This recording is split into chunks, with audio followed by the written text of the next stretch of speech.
Hakey boýunça geçirilen halkara ýarışynyň jemleji final duşugy hasa gyzykly we dartgynly pursatlara baý boldy. Onda ýurdumyzyň galkyn topary Russiýa Federasiýasynyň Tatarstan Respublikasynyň Azekik Kazan toporyny duşdy.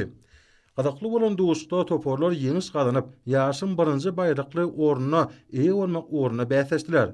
Ýagşy gelle Qaqaýew adyny halkara Neft we Gaz Uniwersitetine tamamlanan ikinji açyk halkara informatika olimpiadasyna hemde Belqara döwletiň täze ýamynyň galkynç döwrüne talip ýaşlaryň ilmi garaýşlary atly halkara ilmi amaly maslahatnazy daşary ýurtlaryň ýokary goý mekdepleriniň talipleriniň wekilletiň agzalarynyň Aşgabat şeherine geçirilen hakey boýunça halkara ýaşynyň final duşuna gatnaşmagy olar üçin öýül boşly bayramçylyk boldy.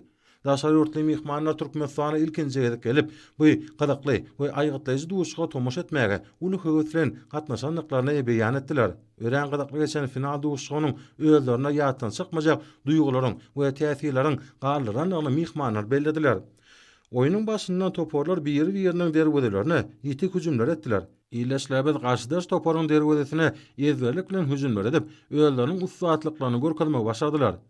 Turganlarymyň ýetik hüjümleri hakey jan koýarlaryny we hünärmenlerde uly täsir galardy.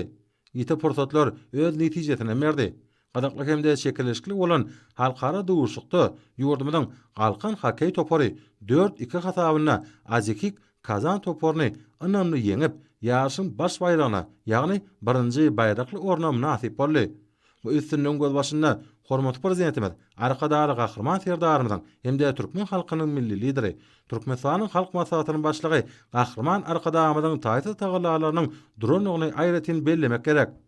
Ýurdumyzda geçirilen halkara ýarşy türkmen sportunyň, türkmen halkynyň milli lideri gahrman arkadamyzyň howunarlygyny we hormatly prezidentimiz, arkadary gahrman serdarymyzyň baş tonlugyny ýokary derejelere göterilýänini ýene derwedek älime eşkär etdi.